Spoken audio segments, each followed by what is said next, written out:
On Kibbe on Liberty, we talk with Robby Soave, the author of a forthcoming book called Panic Attack. It takes apart the intellectual framework for the radical new left. We're going to talk about intersectionality. We're going to talk about Jussie Smollett. We're going to talk about how the radical left is eating itself with identity politics.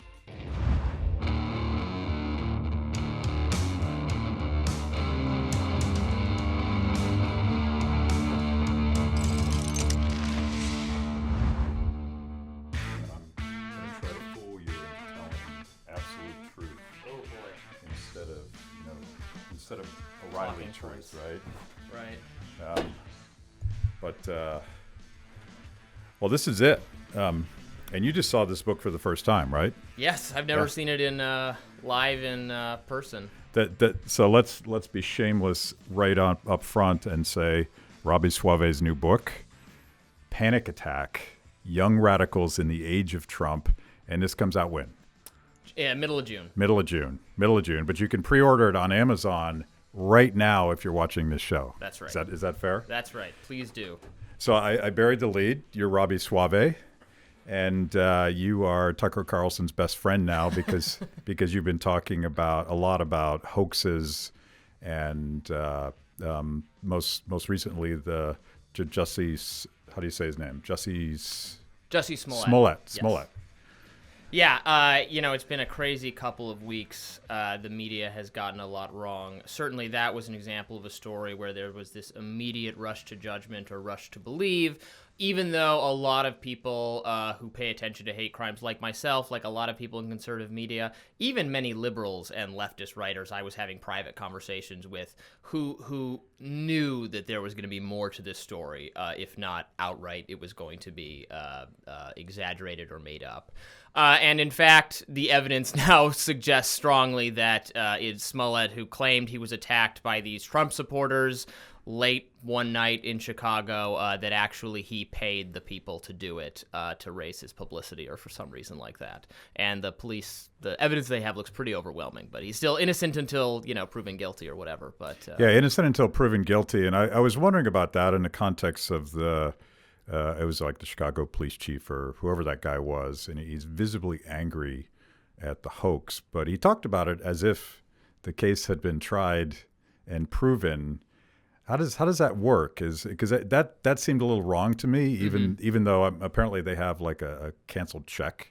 Right. That he wrote. I mean, by the way, don't write checks. Right. Well, now he's now claiming, the latest though is he's claiming that check was just paying the brothers to train him, to get him in better shape, that could be true even if he still did arrange for them to do this. And I think they've turned against him, and they're the sort of witnesses that the police have against him. I'm a strong believer in due process. The court of public opinion, obviously, there is not you're not guaranteed due process the way you are in the criminal system, so people can make up their minds prematurely if they want. I think it's important for the media always to use words like allegedly, reportedly, here's the information we have. So again, we're still going to wait for how this thing shakes out, but the police have strong reason to believe, based on the very exhaustive investigation that they've done, that he was involved in this himself. So, and it certainly looks that way to me. Right. And I have avoided, I think, up until this day, saying much of anything about this. And I've learned sort of the hard way. I could go all the way back to this massive Tea Party rally that I helped organize in 2009. And as I was walking up on stage, one of the activists handed me her phone, and it was a tweet that said, ABC News estimates, I think it was 2.5 million people have shown up at this March on Washington. Me being new to the idea that not everything on Twitter was true. Right. I assume it was Twitter. When was Twitter founded? I think Twitter was a thing even late back in 2000, late aughts, 2000. Yeah, so 7, 8, somewhere. But I was trained to. But back in the old days, you read something in print, and you assume it's been vetted. You assume that it's been fact-checked, and so I just took it on stage, and I read this as if it was a fact. ABC News says that there's 2.5 million people here. Turns out they didn't say that at all, so it was like my first lesson in don't be stupid with by jumping on things that you read on social media. Like, check it out first. Yeah, well, that's actually a little bit of the problem because with the Smollett case, a lot of the reporters, the mainstream reporters, in their writing at their like actual news websites, the articles they wrote were perfectly fine and were not jumping to conclusions, and they were using the careful language they're supposed to. But then social media allows these people to kind of blur the line then between reporter and activist, where they're making sort of they're jumping to conclusion in their tweets and things like that. Right. So, you're not being edited, right, when you're on social media. So Right. so journalists who are perfectly good in their writing, it gets feedback, it goes through something before it's published. They don't have that same process for dealing with people on for when they're posting things on their own social media pages. So social media has, I think, contributed maybe to a blurring between activism and reporting, involving the reporters themselves for that reason. Yeah, and certainly the most loud and maybe the most obnoxious and the first to set the narrative, Right. is currently rewarded, certainly on something like Twitter. But I happen to be sort of a romantic about this stuff. I started off.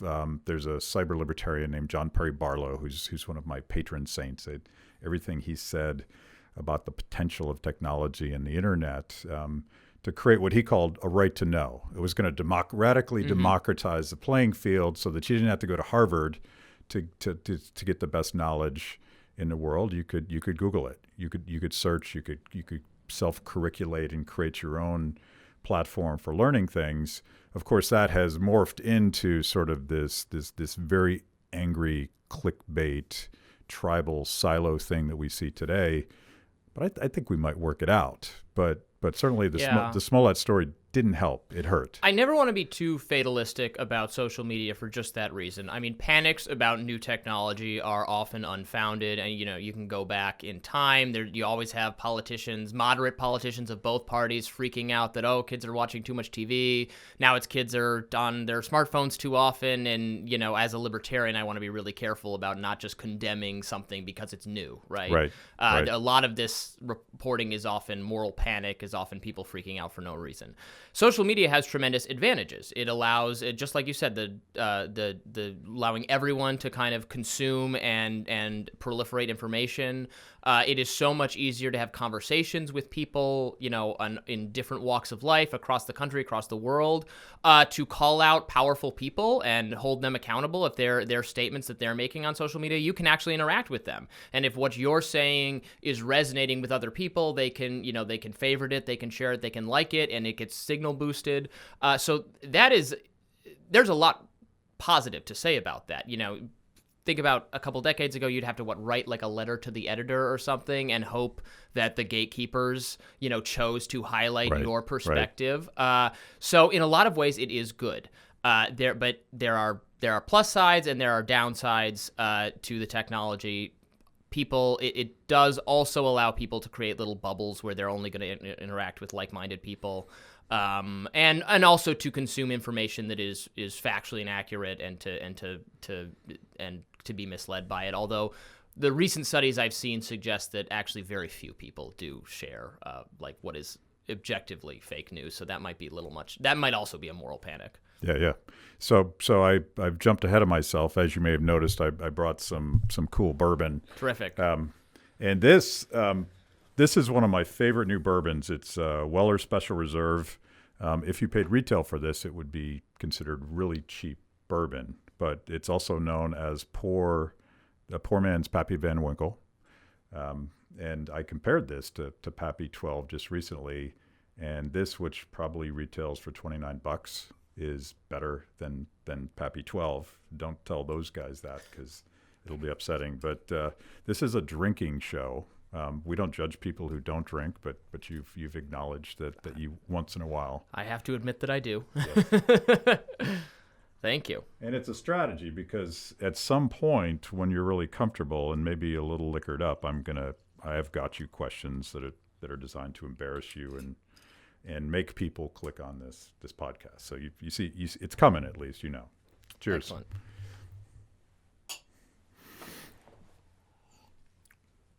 Cheers. And I wanted, honestly, your book freaks me out a little bit. So I wanted to have a little bit of moral support as we got into this, because it's some of the trends that you identify in Panic Attack. See, I'm learning even the name. It's kind of freaky. It's kind of freaky, and we could sort of pivot from the Smollett story. The two most disturbing things about that entire story.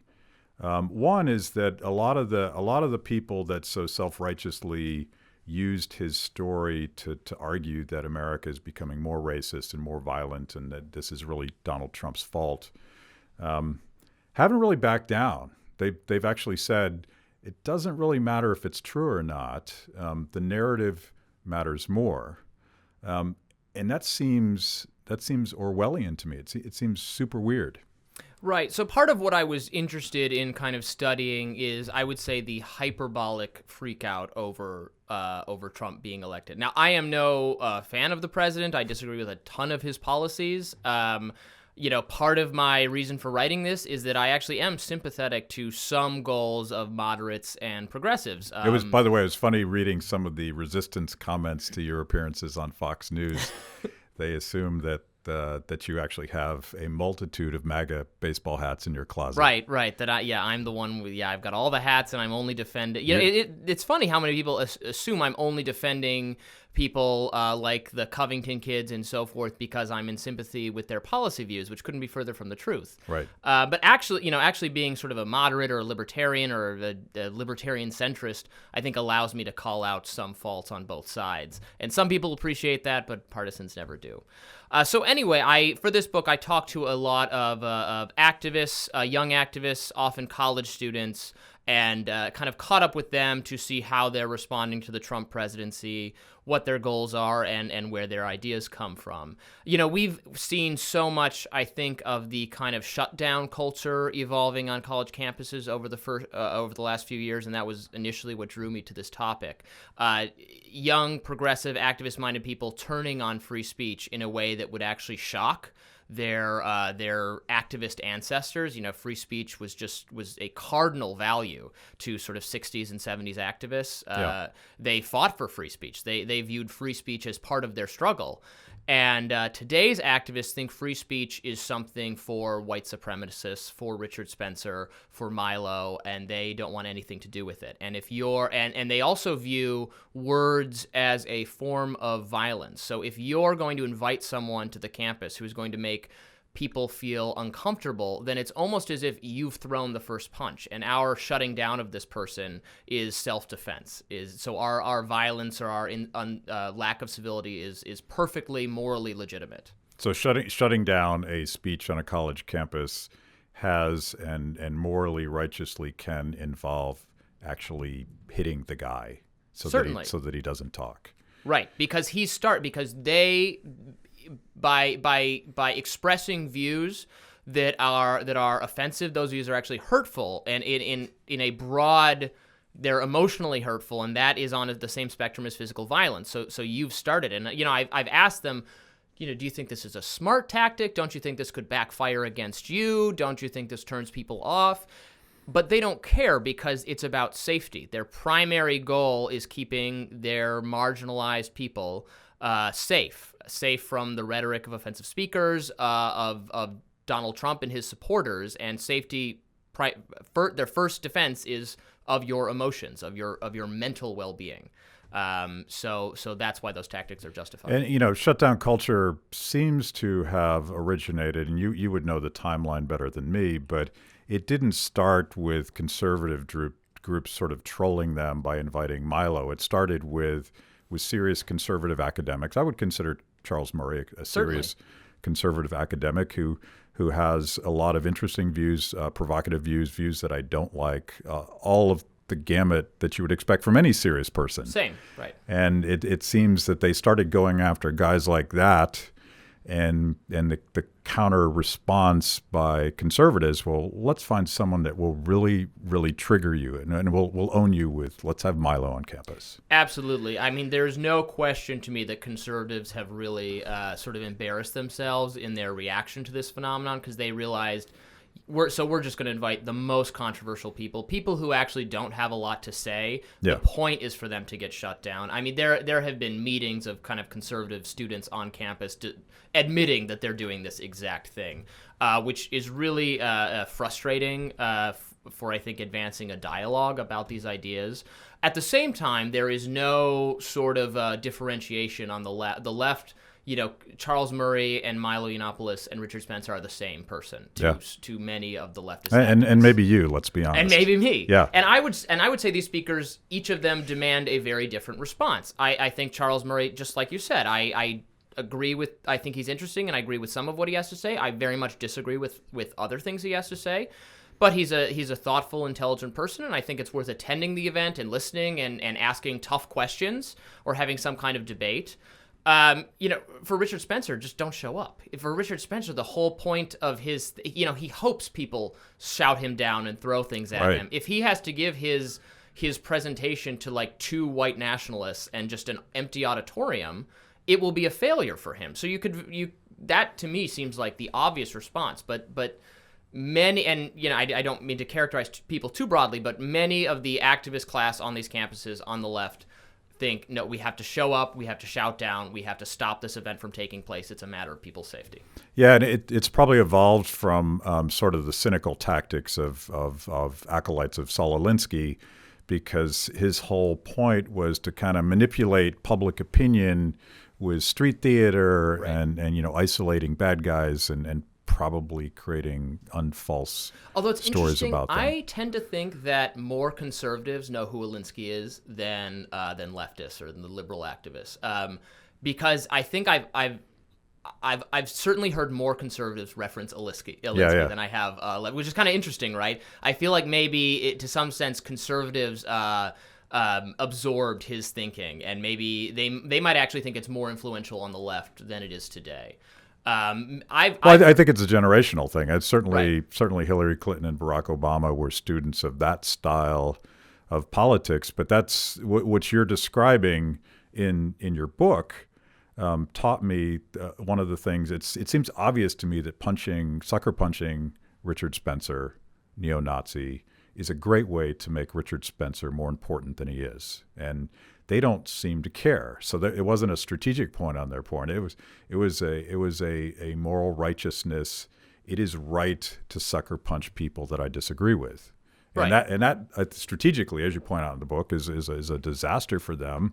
It's a disaster for those of us that hate fucking Nazis, right? Because now we're talking about Richard Spencer, and I didn't even know who he was until that asshole punched him. And there's tons of evidence historically, statistically, that violent protest is more likely to backfire. That protest that is vigorous and that is strong and people marching can work, but that violent protest often triggers a kind of conservative reaction in the general populace. And also there are there are examples throughout history of sort of Antifa, Antifa has been around since the 30s at least.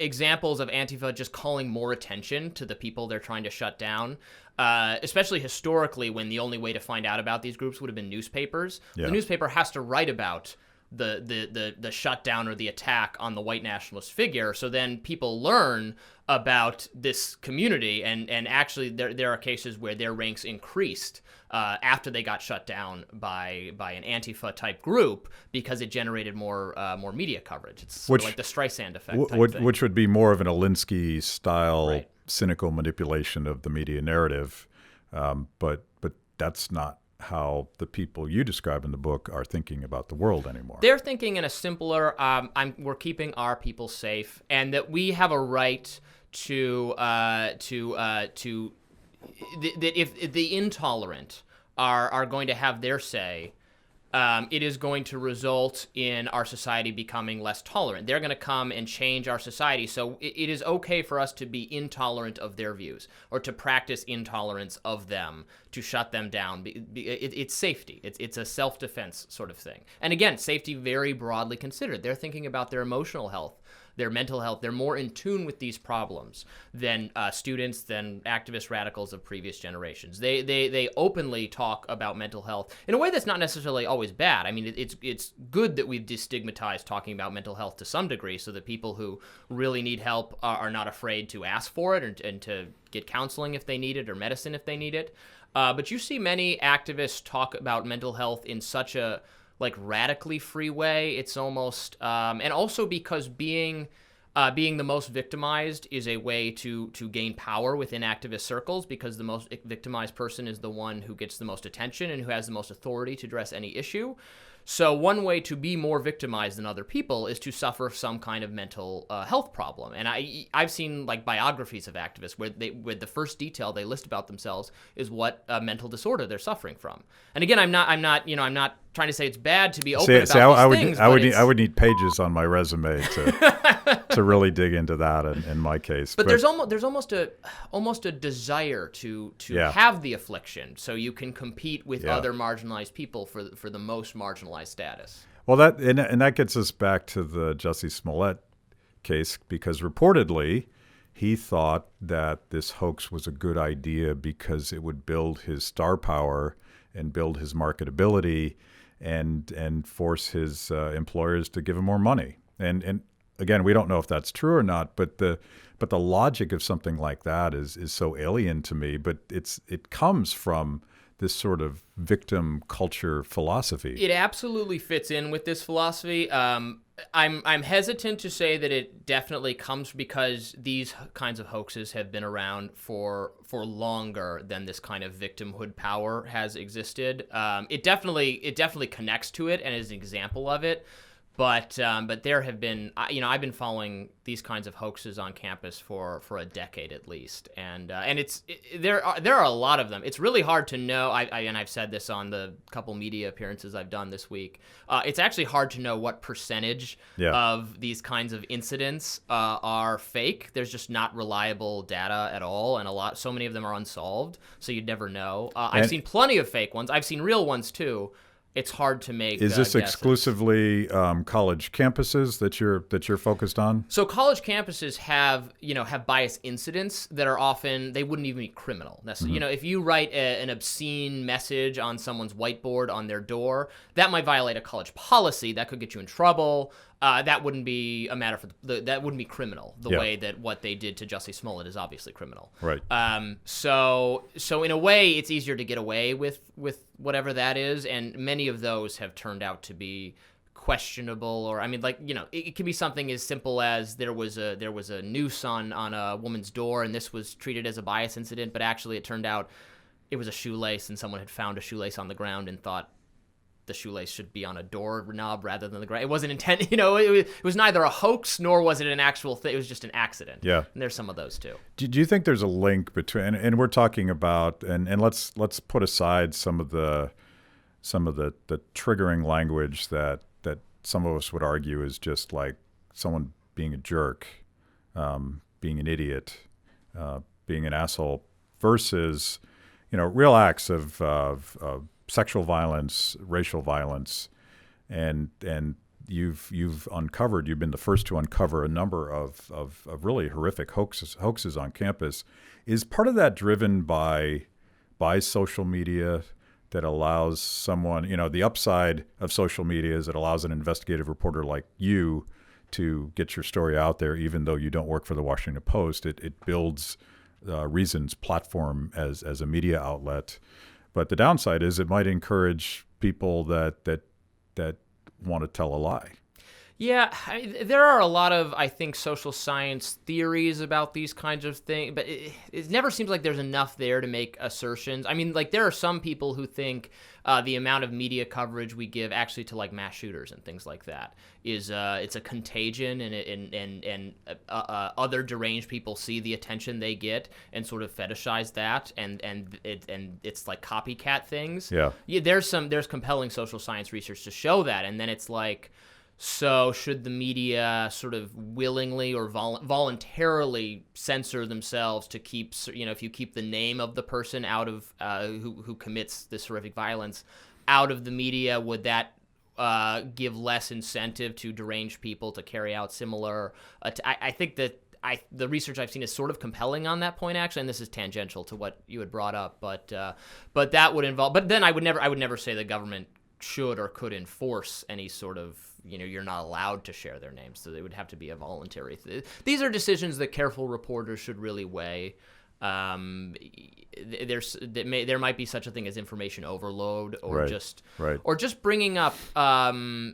Even actually, just the other day, I saw sort of a news report about I think it was in California, but it was a news reporter who died of some kind of drug overdose in like some compromising situation, and he was married, and it's embarrassing to his family, and the details in the story are like they go into all the details of, and it's very embarrassing for his family, and I don't know, like, I'm not sure what the legitimate news purpose is of sort of publicly humiliating this person who died, their family. It's gratuitous. It's engaging almost in sort of gossip in a way that I often wish the media would just voluntarily be more responsible.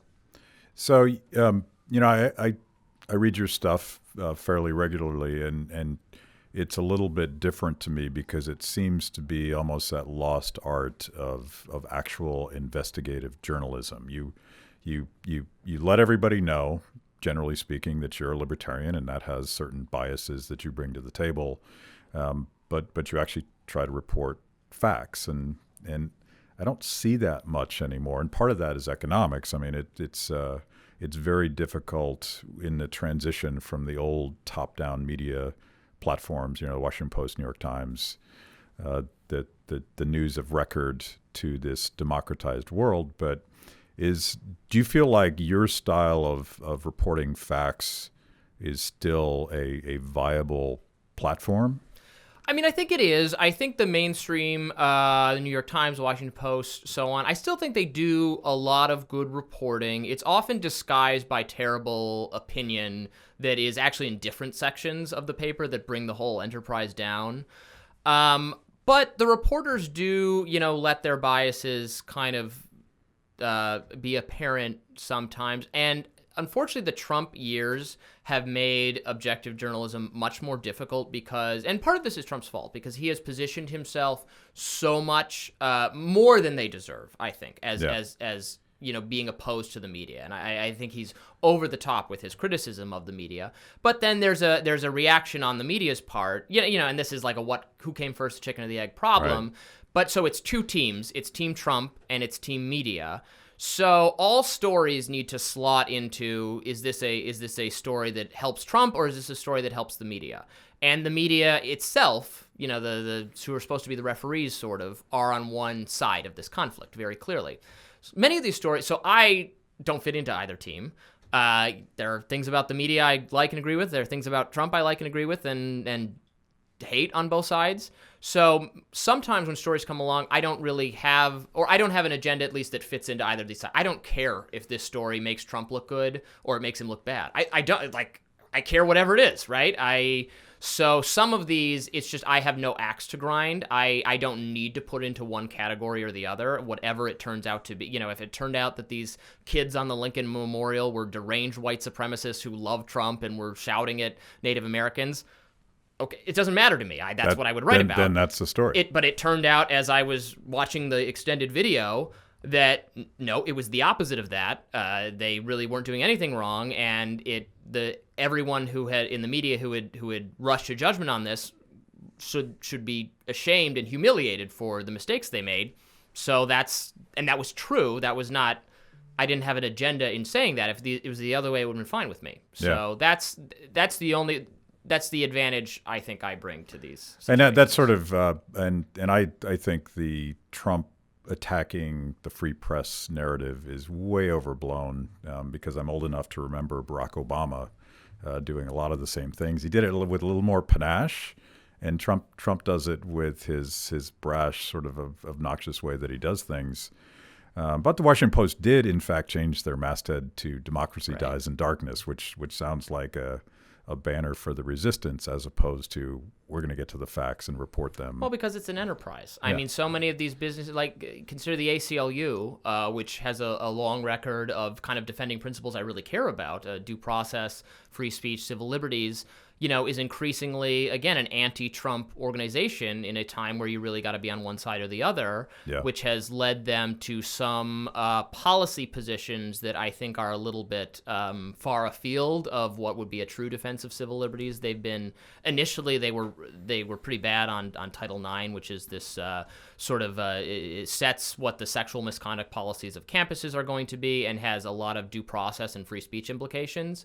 The Trump administration has been trying to reform this, and I talk about it in the book, and I agree with what they're doing very much. I think the rules that came about under the Obama administration were very bad for free speech and due process. Nothing Obama did personally. It was like an undersecretary.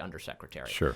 But Trump is making reforms I think are very important that a different ACLU, an ACLU that wasn't so caught up in being anti-Trump, would actually see value in. And their initial statement on it was, was apocalyptic. Oh my God, I can't believe what Trump's doing. And they did, they reined that a little bit in after they got some criticism from civil liberties-minded leftists who are still more about principle. Yeah. But that's an example of the kind of thing we see too much of now. Yeah, I actually did a long conversation with the president of the ACLU, and we agreed on at least most of the things we talked about. But it strikes me that it's that generational thing that we were talking about earlier. The new left, the intersectional left, is very much at odds with the origins, the founders, and the founding principles of the ACLU, which are radically free speech. It was just a couple years ago that the ACLU actually defended the neo-Nazis and white supremacists that wanted to protest in Charlottesville around the monument. And that's been a disaster for them in terms of their fundraising base, in terms of their membership. I don't know exactly how they're structured, but I assume they have donating members, and it's probably approximating a grassroots organization.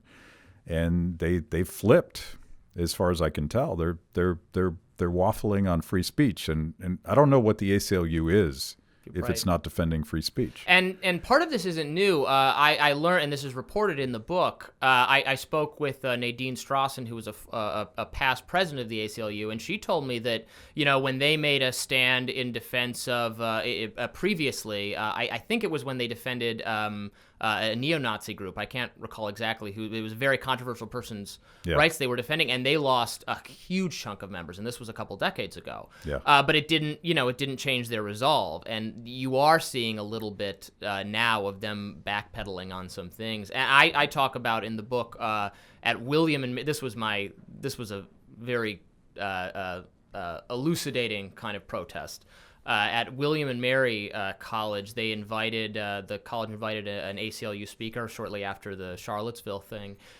And the students, it was the Black Lives Matter affiliated student activist group, and they protested the ACLU speaker, and they shouted at her, ACLU, you protect Hitler too. They shouted, liberalism is white supremacy. Yeah. That is their belief. Liberalism is white supremacy. The moderate, the center, the liberals, those people are our enemies. You are allowing real harm against our communities, which and the college didn't handle that well at all. The ACLU woman was kind of really flabbergasted and didn't know how to respond. But that kind of response is more common among the activist kind of subset of students, which isn't all students, by the way. I don't even know that their ranks have really increased. But the number of students who are progressive activists on college campuses and are anti-speech inclined, they really saw some real successes in the last few years, in like the 2012 to 2017 period. Yeah, I mean, it kind of snuck up on me, I'll be honest, because it's been more than a few years since I've been in college, and it was a very different time then. And the first time that I realized that we weren't having the same conversation, and there were language barriers, but these fundamental concepts, we weren't talking about the same stuff. I was debating the head of the NAACP, back then it was Ben Jealous, in 2010 on CNN, and it was Don Lemon sort of moderating this debate, and I used the words colorblind society, which I thought we all agreed that the goal, certainly in public policy, was that we were going to have color neutral policies. We weren't going to judge people based on the color of their skin. And Don Lemon cut me off and said, hold on, Matt. I'm not sure that's right. And he goes on talking about that stuff. And I responded, so, okay, well, why don't we judge people based on the content of their character? And I suspect, I don't know this, but I suspect that the whole context of Martin Luther King's mantra had been lost even to Don Lemon's generation. But when I read your book, it made perfect sense. And so I thought what we might do is actually, you mentioned that you're a libertarian and that sometimes that feels like Switzerland. You can sort of sit out the war and watch it from the outside and try to be objective about it. But there's a great explanation of intersectionality in this book, and it's hard to get your head around. Tell us what intersectionality is and how it governs modern leftist philosophy. Absolutely. So I describe intersectionality as the operating system for the modern left. It is amazing how influential it's become. When you see leftists talk about it in their writings on social media with each other, they frequently reference intersectionality. Activism and progressivism that is not intersectional is no good to them. So intersectionality is a term that dates to the late 1980s. It was coined by a sociologist named Kimberly Crenshaw, who needed a word to describe, and she was a black woman, and she needed a way to describe the unique combination of oppression that black women had suffered. They had been oppressed not just because they were black and not just because they were women, but because they were black women. And this was, so they had faced oppressions that were unique, that not all black people would have faced because black men wouldn't have faced them, and not all women would have faced for the same reason. So she thought activism that was only engaged in getting rid of racism was not good enough for her, and activism that was only engaged in countering sexism would not be good enough for her. You needed activism that was both consciously engaged in being anti-racist and anti-sexist. So no problem so far, because I agree that racism and sexism are bad, and that you should probably pay attention to both of them. The issue became that so more and more kind of sociologists, philosophical thinkers, influential on the left, kept adding more categories to the lists of sort of unique sources of oppression that give you, most oppressed of all status. Class is in some ways actually predating all of these, because the old New Left was predominantly obsessed with class. Marx, coming from Marx and that tradition, that class and anti-capitalism is the root struggle. And actually sometimes there's clashes between these people and the new intersectional people who want to talk about race and gender, and they say, no, these are distractions. Class is the true struggle. This is sort of a Bernie versus others kind of political thing that's shaping out in our reality. But anyway, so once you add so many things, the issues, trans status, sexual orientation, but I've seen sizeism, I've seen ableism, I've seen ageism, mental health status. Sizeism was a new one for me. I hadn't heard that one yet. So, and again, I'm sort of a progressive person in some sense, in that I'm also against these things. But the problem becomes, if you're trying to get people on board for one cause, but you need them to be on board for all these things, you're going to have a coalition of like 10 people that all went to Oberlin, right? You're not going to be able to change the world if you can't get... And actually, criminal justice reform has been a good example of this, because, I agree with so many goals of Black Lives Matter. I even agree that black people face problems because of policing that white people don't. I agree with so much of what they want to do in their framing of the issue. Yeah. But when it becomes also about, no, we also must overthrow capitalism, we also must overthrow the patriarchy, we also, hate the state of Israel, you're adding all these things, some of which I agree with, some of which I don't, but you're no longer going to be able to put together a coalition of anyone. So no one is good enough is the motto of the left, and it's because of intersectionality.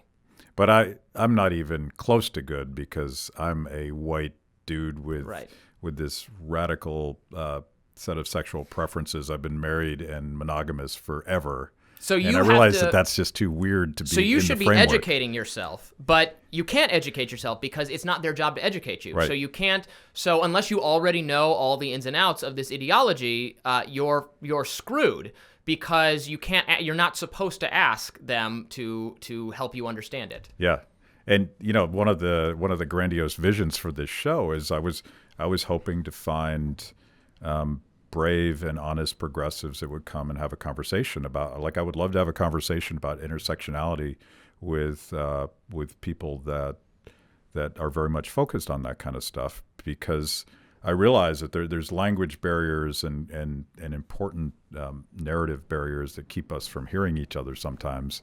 But reading your book, I'm not allowed to ask, right? Because that in and of itself is offensive behavior. And it ignores that there are actually huge areas of disagreement, even on the left. I mean, so transgender issues. There are huge disagreements among segments of the left about gender identity and how innate it is, and are we all just, there's no difference between men and women, and this is all, that actually, some of that kind of appeals to my libertarian individualism, that we're all just individuals, and you can have whatever characteristics you want to have, and it's all up to you, and it has nothing to do with anything. I'm not a conservative in that way. But some on the left say, no, it's very innate, your brain is wired a certain way, and you can switch it, but it's like, doesn't comport with what else they think. So these are conversations that would actually be very interesting to have, that the most kind of more intersectional anti-speech leftists not only refuse to have, but assert that anyone trying to have these conversations is engaged in harassment and violence against trans people. Journalists, even journalists on the left, and I talk about some of them in my chapter on this subject, journalists who are very much on the left, who write about these trans issues from a sort of science, not using like Ben Shapiro talking points or anything, using what the progressive established science on it is. They get into unbelievable battle. The things they are accused of kind of the most out there progressive activists is fascinating.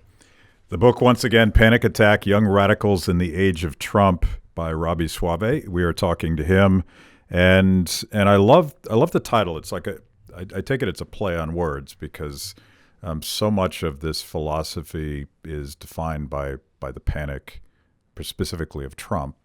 And I don't know if you meant it that way, but there's a violent aspect to this. There's the right to attack someone that you disagree with. That seems a fundamental departure from anything that I understood as liberalism.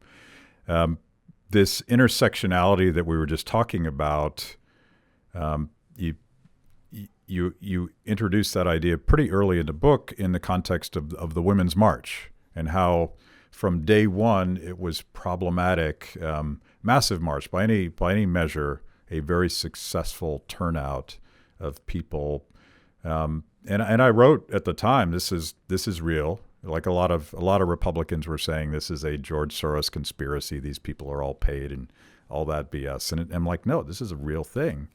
But how does it hold together? Because they appear to only agree on one thing: they hate Trump. They don't seem to have a core set of values that holds them together.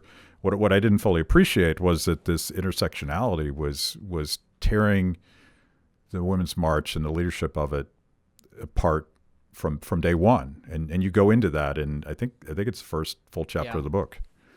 Yeah, I mean, by any objective measure, the original Women's March in D.C. happening right after, I think, the day after the inauguration, was a tremendous success. I mean, there were so many people there, and and I sort of agree with what they were, that Trump really did have a unique sort of history of saying kind of misogynist or sexist things, had been accused of a lot of things, and they were sending a message that this is not okay, and this is not how anyone, least of all the President of the United States, should treat women. That makes total sense to me. What shocked me from the get when I started interviewing the hard, and this attracted regular people too. They're just people who felt like Trump should be called out on this. Right. Wanted to be a part of this, and this is the coalition. I think coalitions are good, especially around a single cause. You can get a lot of people from various walks of life to agree on something and to advance that cause. But it surprised me from the get-go that, and then after I learned more about intersectionality, I was no longer surprised, but so many of the progressive activists who said, oh, we hated this, we wanted nothing to do with this, because it did not center the most marginalized at the center of it. It was not led by black trans women. If you were going to have a real intersectional march, the people who have the most to fear, the most to lose from Trump, should have the say and should be in power. And then in sort of the next couple of years, we've seen so much of the leadership of the Women's March, in a way, it's almost a failure of them to live up to intersectionality, in my opinion, because I don't think the concept is always totally without merit, but for some reason it seemed like, they want everyone on board with every progressive cause except like anti-Semitism, because the leaders of the Women's March have this kind of storied history of involvement with Louis Farrakhan, who is very obviously anti-Semitic.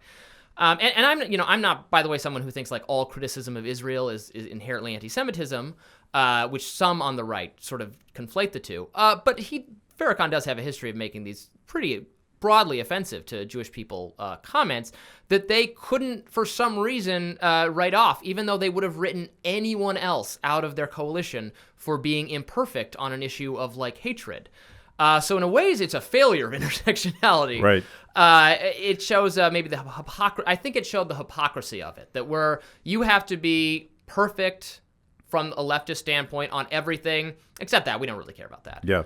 Which yeah, sort of anti-Semitism ranks super low on the chart. And I found there's a lot of anti-Semitism on both the extremes. The college sort of left, it often overlaps with a criticism of Israel, which I don't think is necessarily illegitimate, but then also a criticism of the characterization, the caricature of Jewish people as having something to do with the world financial system. So the criticism of capitalism gets wrapped up in sort of anti-Semitic stereotype, but there's that on the right too. And I do spend the final chapter of this book is about the rise of the alt-right over the last couple of years, and ways in which they are a reaction to and similar to some of the leftist extremes, and they actually, in many ways, share the critique of capitalism because they think it's globalism. I interviewed Richard Spencer for this book, and he wants white people to be taken care of by the society, if not the government.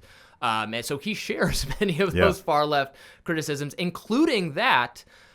It is not illegitimate to use violence, not necessarily illegitimate to use violence to suppress a harmful view. He's ironically sort of agrees with the people who want to and did punch him in the face to stop him from speaking.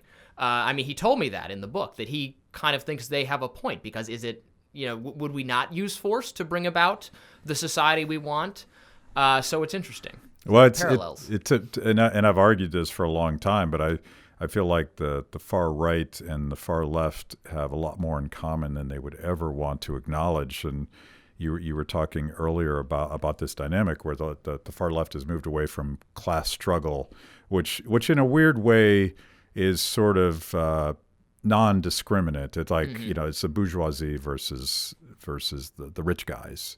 And I don't buy that framework, but it's in a lot of ways less offensive than dividing people and categorizing and judging people based on the color of their skin, where they're from, sexual preferences, men, women, all that stuff. And in a weird way, it starts to sound like kind of a right-wing fascist blood and soil kind of argument. It's important where I came from, and it's important what the color of my skin is. And, is it white nationalism? Is it black nationalism? What is it? It sounds almost like the same thing, except that it's two tribes that are going to try to take each other out. And that your value derives from your membership in an identity-based group. Yeah. That is the belief of the alt-right. And to some degree, in some cases, I think that is it's close to that belief in some segments of the intersectional left, or that your value is determined by your membership in one of these preordained categories. These notions offend me as a libertarian. You have value because you are an individual, and all individuals have value because you're a person. That's where your rights come from. You don't have, but the alt-right believes that your worth and matter is determined by a category outside your control, your race. And I think groups that we voluntarily join can be part of our can be part of our identity, and can be worth. I'm proud to be a libertarian. I'm proud to be a journalist. I'm proud to be a husband. But those are things you choose. And the idea that your worth is determined by what you look like or where you were born, again, this is anathema to my libertarian beliefs, and I see that on both sides.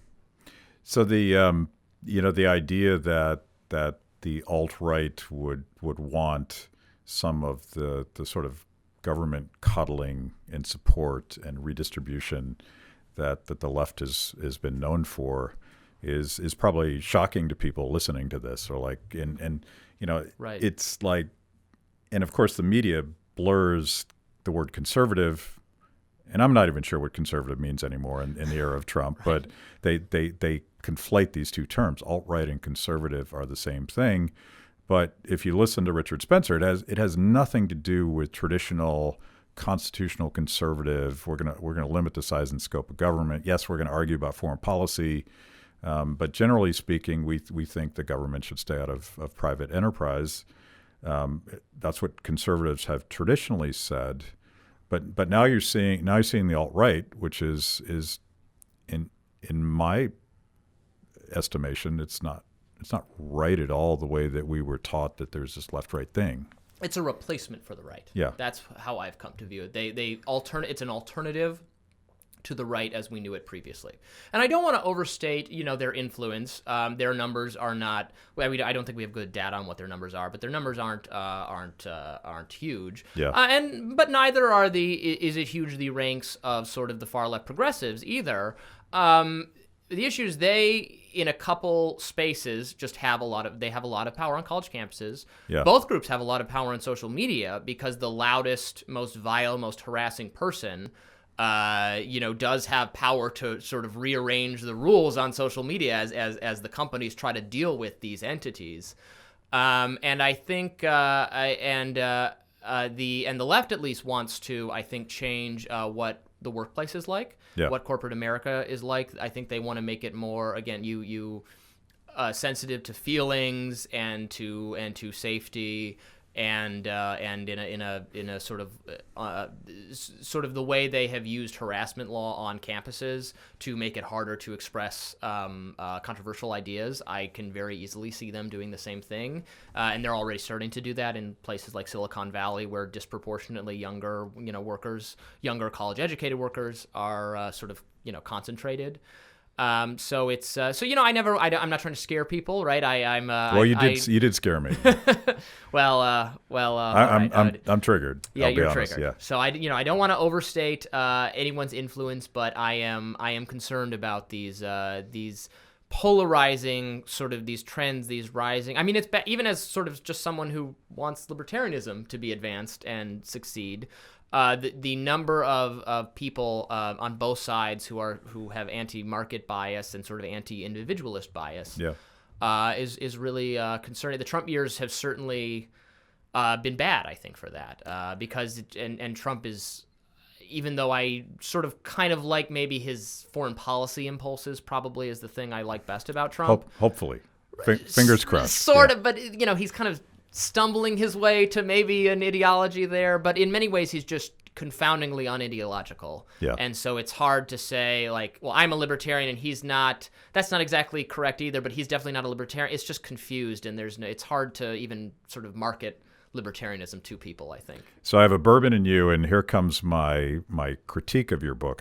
First of all, I'm happy to hear, and I'm not sure I saw this in the book, and I've heard you made this argument before that these these loud fringes on campus don't necessarily represent, when we talk about millennials and we talk about zillennials. I love the new word. Is that your word, by the way? I don't know that I coined it, because I think I saw it somewhere else, but I can't remember where I stole it from. It's easier than saying Generation Z. Right, so I use the word to mean Gen Z and millennials together. Okay. Yeah. Well, that saves lots of words, Yes. so I appreciate that. But we keep hearing about snowflake culture and trigger warnings and intersectionality and all these things that apparently govern young people on campuses, but it's not necessarily what everybody thinks. And the one thing that I would want to see more of, and I would make this a suggestion since this book isn't finished yet, is let's talk a little bit about the libertarian alternative, because you have the alt-right and certainly the Republican Party under Trump is becoming more nationalist. It's becoming less worried about executive power. We're having a debate this week on Capitol Hill about whether or not President Trump should declare an emergency to build the wall. And former constitutional conservatives don't seem so upset about it anymore. And this is a weird thing to me. So it's just a mosh, right? Yeah.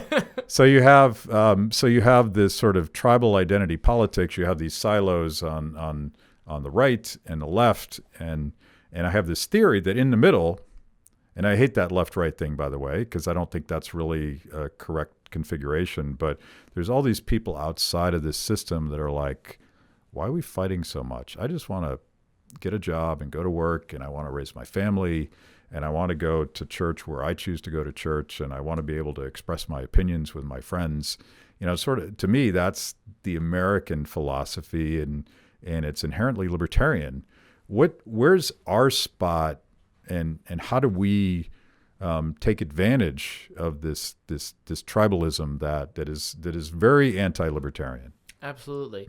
I mean, I think we have so much to offer in terms of consistency. We are the people who were against executive overreach when Barack Obama was doing it, when George Bush was doing it before him, and probably when Bill Clinton was doing it before him. I was in grade school then. Yeah, but, thanks for that, pointing that out. But we have said this was actually the first thing I said when Trump became elected. I wrote some Facebook post being like, the reason we wanted executive power to be limited when Obama was doing all sorts of things that you liberals liked was the day has come for that. From your perspective, your worst nightmare is here, and we were the ones saying, in case your worst nightmare comes, we want the president to not have all that much power.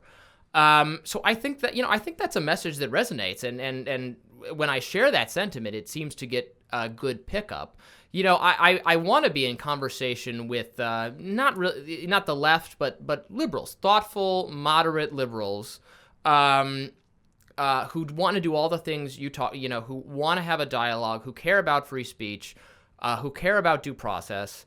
This book is sort of a plea to them to let's get together. Let's we don't have to agree on anything. I don't demand agree on everything. I don't demand purity even from sort of like my Libertarian Party candidates. I just sort of want someone to present a third alternative. It can be squishy, it can be imperfect, but something vaguely libertarian and independent that is consistent in saying we need to constrain government regardless of who is in power. And there may not be a lot of us, but there might be more of us than you think. There certainly aren't a lot of us in power. There aren't a lot of us in the Republican or the Democratic Party who view this. But it is a hard message to get out in an era where everything is so filtered through pro-Trump or anti-Trump. That is a hard framing device to get outside of, and that is the challenge, I think, is talking about things without talking about things necessarily in relation to Trump. So on my podcast, we insist on quoting Ludwig von Mises with the proper religious reverence, and he was a critic of nationalism. He was a critic of fascism. He was a critic of socialism, and he's got in his book liberalism, the word that we lost. Apparently, we've lost it on the left and the right. No one even knows what the word liberalism means anymore. He talks about how it is that socialism divided people by class horizontally, and that fascism divided vertically, based on blood and soil. Right. And he doesn't use those words, but he's talking about that. And I wonder if we can't sort of exploit this dividing of the pie, and intersectionality is sort of a radical version, and take it a little bit further, because if you really, really want to hold that philosophy true, it turns out we're actually all different. Like each of us has our own sort of preferences and goals, where we came from, where we're going, what we want to achieve in our lives. And if it's true that we're all different, we probably are going to have to be a little bit tolerant, because we don't belong to a tribe in that sense. We're all different, and we're all trying to do stuff, but we got to do it together. So I think there's an appeal there. But you're right. In the era of you're either wearing a MAGA hat or you're a socialist, Democratic Socialist of America, you're with AOC or you're with Trump. Like, how do you have a calm, rational conversation? You just have to expand your horizons, because even Trump, I mean, Trump has made some steps forward positively on criminal justice reform that I never would have predicted, because he ran on a very pro-police platform. He picked Jeff Sessions to be his attorney general. Right. And yet, because he's sort of friends with Kim Kardashian, he ends up doing some good things on criminal justice reform. Just go with it. Yeah. Right. Yeah. Just go with it. That's great. I want these kinds of weird coalitions to be possible. Yeah. And again, that takes recognizing that people are all different. People are all individuals. If everyone has to be perfect or has to agree with you on everything for you to work with them, it's just going to fail. I mean, I think about the causes that maybe within my, like gay marriage is a great example of a cause sort of within my lifetime that massively there was massive social change on. Yeah. But the strategy there was to get like conservatives and moderates on board with it by taking the most sort of uncontroversial part. Just they want to just have families. They're no different from you. This is not, this isn't going to hurt your religion. You're not going to be forced to do anything here. And that was very popular, and you were able to bring on a lot of people who would have disagreed with, with other things that activists on behalf of this cause wanted. But then when it starts getting into, well, we're going to force you as well to reorient your small business to be forced to serve people you don't agree with, that's divisive. Nobody wants that. That's divisive. And then it will if you take the maximal position, then it starts to backfire. Yeah. The theory that I have is that we're in the midst of a important paradigm shift. Like everything used to be top down, particularly our politics. You got two flavors. You could go with blue flavor or red flavor, and for young people that just seems really bizarre that you would only get two choices. They sort of have a absolutely infinite number of choices of music every day, and they curate their friends and their family and information and news sources and even knowledge in a wide open, radically libertarian world we call technology and the internet and social media. I think we're in the middle of something, and you saw the Ron Paul movement, you saw the Tea Party movement, the Bernie Sanders movement, and even Trumpism. These are all sort of outsiders in traditional political space that never would have had a voice within the two-party structure, and now they're kind of taking it over. Alexandria Ocasio-Cortez is the latest version of that, but this isn't the end. This is the middle. Right. And as we sort of break up the old monopoly, there is at least an opportunity to get at something that's tolerant of all sorts of individuals, all shapes, sizes, colors, backgrounds. There's a disconnect between the sort of personal and cultural implications of that and the expressed political preferences based on that. Because you're right, young people are culturally and socially libertarian, that they want choices. Yeah. They would not want to live without the additional choices, the customization over your own life that has become possible almost only in recent years. But there's a disconnect between that and some of the sort of socialist-inspired politicians whom they purport to like, but then would want a society where there are fewer choices, and they're explicit about that in some cases. Bernie Sanders has said things like, "Do you really need this many choices?" When he's talking about things like, I think he was actually talking about deodorant, yeah, right? Deodorant, yeah. Which, yes, we want choice, and so that young people do want choices. And when I talk to, I totally want the government to decide which right. deodorant I use. Yeah, right. There would be no, and when I talk to democratic socialists, because I have a chapter on them in the book, they don't want fewer choices. They think that somehow overthrowing capitalism and having a socially democratic country would produce more choices, and that's wrong, I think. Yeah. But it's not. They don't actually want the top-down Soviet for the most part.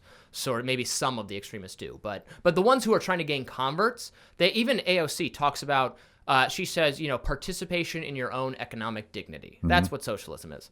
Well, who could be against that? Yeah, that sounds great. I'm in. Right. Yeah. So there's a little bit, no wonder socialism seems popular if it's described in these incredibly generous terms. And I will fault the right a little bit for in the Obama years, pretending that that every last sort of infringement that Democrats were going to bring about on economic liberty was akin to socialism. I think it's almost like crying wolf a little bit, and now that's not effective as a scare tactic. The word is abused to the point where it doesn't really mean anything like I would have thought. Right. Ron Paul was actually careful about it. I remember Ron Paul once saying, "No, Barack Obama is not a socialist. He would use more exact language to describe what his policies were." And the right, really screwed up on that in my view. But another source of optimism, I went back and rewatched AOC's initial video, the one that went viral, the one that really created her competitiveness in that campaign. And you have to, I forget how long, let's say it's 5 minutes long. I think that's about right. You have to get 85, 90% through it, maybe even 95% through it before you really disagree with anything she has to say, because she's talking about a Washington, D.C. and the big bankers and all of these guys that collude against us, and the incumbent that never comes home. He's a creature of Washington now. He's not part of our community anymore. And it's not until almost an afterthought. And that's why we need Medicare for all, and that's why we need this and that. And there's a lot of similarities there with the kind of things that Ron Paul would complain about. The rage against the machine, Washington's corrupt. The new left has embraced some of that, and they're not wrong about that. And one of the main DSA sort of issues really is ICE, is reforming or getting. I mean, they're abolishing ICE. Which, sign me up. I don't want like a secret police roaming the country rounding up immigrants. So I don't. It's almost frustrating to me that they've been able to sort of co-opt that and market that as a sort of socialist position when it's really a libertarian position. Right. But yeah, I would work with them. I would form a coalition on that issue with them if they will be willing to work with people who also don't hate capitalism. Yeah. And I don't now again the economic sort of DSA Bernie people are the least down with intersectionality, so they might actually be receptive to working with libertarians in a way that a different contingent of the left it might not be. Of course, Bernie is secretly worried about not just illegal immigration, but immigration. Period. It's a Koch brothers scheme. That's fun. Yeah, that is that's an interesting sort of contradiction. So you have all those weird sort of cross currents and all of this, but in all of this, the most optimistic thing I see in Trump on criminal justice reform, Trump with a more realistic, thoughtful, less interventionist foreign policy, his at least stated desire to get out of Afghanistan and Syria. Right. This is all. It's like this new politics where you're seeing, so-called Tea Party Republicans, but they're really sort of libertarianish Republicans. Rand Paul, Mike Lee, Justin Amash, Thomas Massey, maybe a couple more. They're willing to work with hardcore Democrats on criminal justice, on surveillance, on war powers, and the list goes on criminal justice and mass incarceration. And what's interesting about the fact that Bernie Sanders could give that speech complaining about all those things, Mike Lee could do the same thing, but the difference is that those are all stories about government abuse of power. Yes. Where does mass incarceration come from? It's because there's too much government.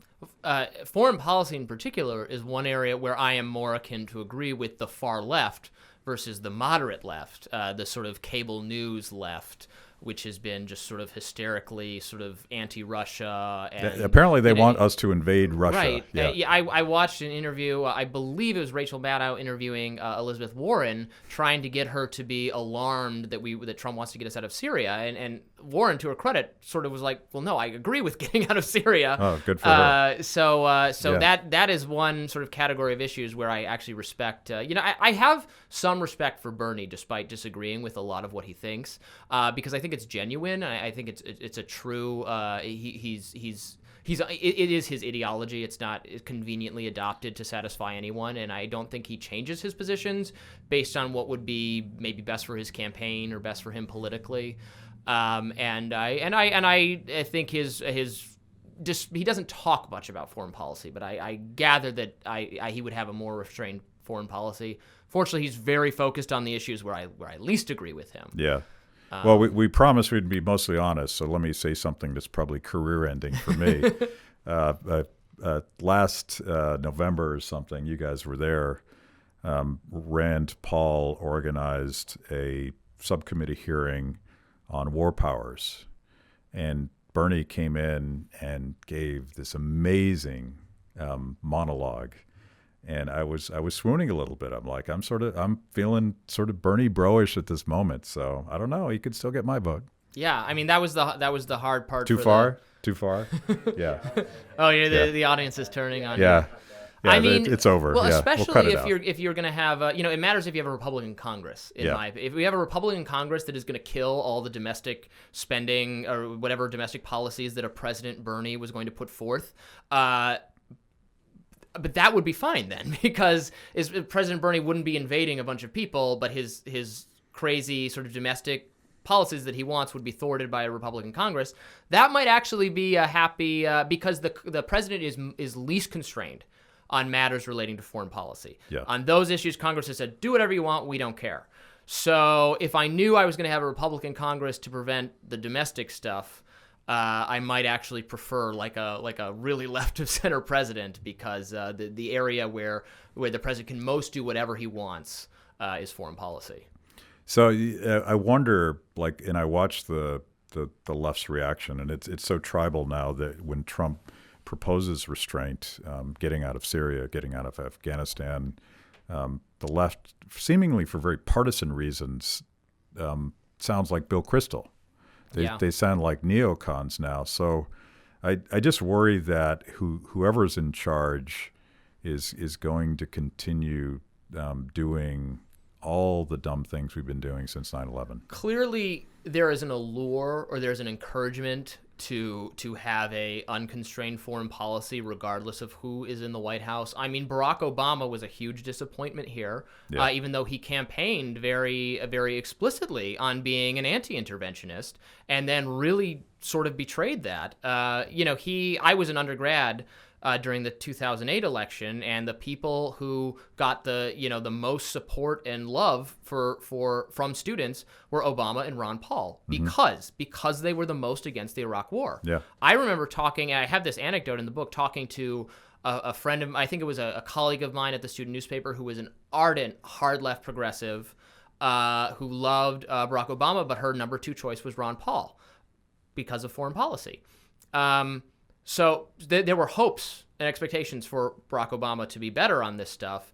And maybe he wasn't the worst ever, but Libya was terrible. I think that was sort of Hillary Clinton's doing. Yeah. But even though he was he was a constitutional figure who knew what these limits should be, didn't live up to them, and that's very discouraging. Even someone like Bernie who hasn't talked about these issues as much as Obama did, and then Obama betrayed them. So I don't know who would resist whatever this power this town has to turn you into a rabid interventionist. Yeah. Well, I feel obligated now that I've said this jokingly. I'm not voting for Bernie in 2020. But I did. I went to the Democratic National Convention in 2016. I did too. Yeah. And I think we have videotape of this. I had a long conversation with a Bernie activist, and she was actually from Vermont, and she's covered with Bernie pins and the whole 9 yards. And Matt, I think you were the one that filmed this. The more we talked, she wasn't a socialist at all. She was actually a libertarian. She loved the Second Amendment, and she doesn't like crony capitalism and all the things that at a very superficial level that Bernie and Ron Paul would talk about the same stuff. I think there's an opportunity there, and maybe build that up at the end. Let's be more positive as we scare the shit out of people with the radical left and the radical right. There are definitely middle in the political sort of quadrant the lower left. corner. That there are sort of some Bernie supporter type people there but are cool with a lot of libertarian goals. Yeah. That's something what Brett Weinstein has talked about, who's a sort of member of the intellectual dark web, who's a Bernie supporter and a leftist, but it has a lot of libertarian tendencies and really wants to work with libertarians. So that's something definitely I'm going to be all about. Panic Attack. How do we get a copy of this book? You can pre-order it at Barnes & Nobles or Amazon. You can follow me on Twitter at Robby Soave, my name, and there's more information for how to do that there, and it's out in stores in June. Cool. Thanks for doing this. My pleasure.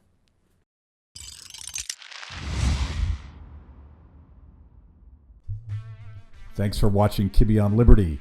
Make sure you subscribe. You don't want to miss a single episode. Click the bell so that you get notifications. Kibbe on Liberty, mostly honest conversations with mostly interesting people.